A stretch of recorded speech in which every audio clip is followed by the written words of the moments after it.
Former President Barack Obama is getting involved again, trying to help the Democratic Party emerge from the ashes.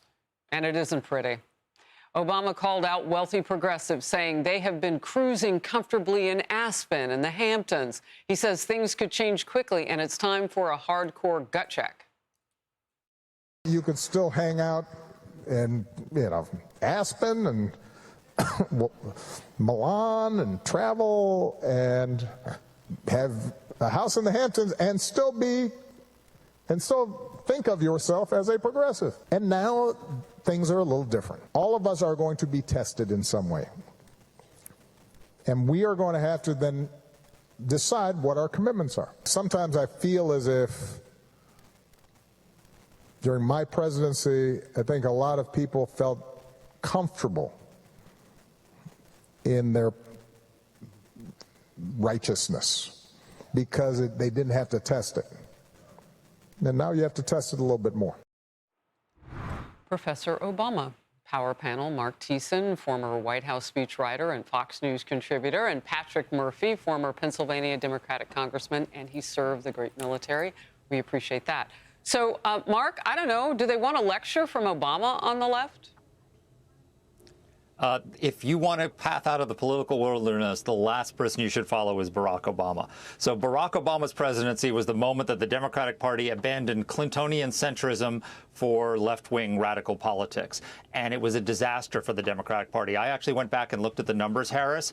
During Barack Obama's 8 years in office, Democrats lost 1,027 elected offices across the country. They started out his presidency with a 60-vote filibuster-proof majority in the Senate and a 257-vote majority in the House. They lost 12 Senate seats and 63 House seats, thanks to Obama. At the state level, they lost 939 state legislative seats and 12 governorships. And, of course, the final verdict of the American people on the Obama presidency was they elected Donald Trump, and they did it with 8.3 million people who voted for Obama and switched their votes to Donald Trump. So this is not somebody who you want to be leading you out of the political wilderness, because he led them into it. Marc Thiessen coming with the facts, the receipts, the whole thing. Patrick, your rebuttal. He's coming with the facts, but he's talking about electoral politics. And, Harris, what I like to talk about is Barack Obama was one of the most successful presidents we had. Why? Wait. So he's talking about the actual politics of winning, and you want to talk about the man's personality. Yeah, no, that's not true. I want to talk about what the points that he brought up border. I want to talk about how he brought bin Laden to justice because he tripled the amount of forces in Afghanistan while he ended the war in Iraq. I want to talk about Obamacare, otherwise known as the Affordable Health Care Act, which covered tens of millions of more Americans. Hey, Mark, I didn't interrupt you, brother. Don't interrupt me, please. Sorry. Right? So, apologies. Go ahead. I got you. But that's what I want to talk about, is that what he is saying is true. That, Harris, my mother was a Catholic nun. She reminds my brother, sister, and I all the time, God gave us 2 ears, but only one mouth for a reason. We have to listen more than we speak. What he is saying to people is, stop being righteous. Listen to people. Engage them. Don't act like you know everything. And that's what we need right now in American politics. I also heard him say that change your zip code if you're going to talk to the masses. Like, you might not be able to use a megaphone from the Hamptons. Says a man who, I know their house is for sale, but he still has one on Martha's Vineyard at this point, so I don't know. Anyway, the U.S. Supreme Court yesterday is backing Tennessee's ban on gender procedures and medications for minor children.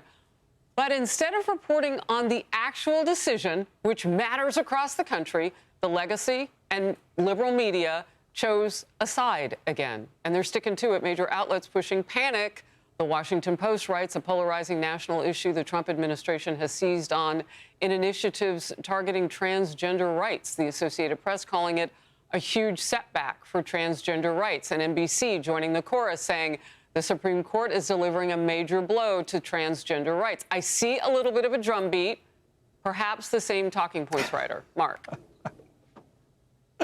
Exactly. I mean, look, this is a perfect example of what's wrong with the left today. Is the Democrats keep putting themselves on the wrong side of 80-20 issues. So the Supreme Court basically just said you can't mutilate underage children. The states can ban that, and they're losing their minds over it. This is the Democratic Party. They're opposing efforts to deport criminal aliens. They're storming ICE facilities. They're storming press conferences. They're supporting men playing in women's sports. They're on the wrong side of all these issues. And the idea, and the reason why people elected Donald Trump is because they want to restore common sense. It's common sense that you don't mutilate underage children. It's common sense that you don't allow men to play in women's sports. And we're now having a revolution of common sense in the country, and the Supreme Court just affirmed it.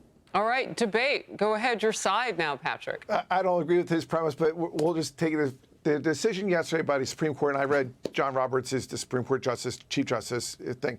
He's basically saying, hey, listen, we obviously allow minors in America. We don't allow them to drink beer. We don't allow them to carry guns. We don't allow them, we even give them a curfew. This is very limited, saying, listen, you can't take puberty blockers. Mark, nobody is for mutilating people. I mean, come on, brother, come on. What they're saying is, yes. That's what puberty blockers are for minors. Again, I know you love literally what it is. But please don't do it. I didn't do it to you, okay? All I'm saying is this, is that our Constitution says we are all created equal. But again, there's limits on that. And there's limits when you're a child that you can't take puberty blockers until you become of age of 18. And that's all it was saying. And Chief Justice Roberts was saying in the 63 decision, hey, listen, we don't have all the answers here, but states do have a right under the 10th Amendment to give certain restrictions, including to minors who want to get puberty blockers because they are. So there you go. All right, God Murphy's got a you mansplain to the left now, because I don't think that's how they're hearing it. I think they're more upset, Harris, about the fact that we might be going into war against Iran without congressional approval, and the fact that gas and I know that's why groceries are you're up. upset. I don't know if you can speak for the left, if they're really that tuned in on the, and not just waiting for the president to make his decision, which we all should do. And that's why we got to listen more than we speak. Okay. Good to see you both. Great debate. Thank you. I'm Steve Ducey. I'm Brian Kilmeade. And I'm Ainsley Earhart. And click here to subscribe to the Fox News YouTube page to catch our hottest interviews and most compelling analysis.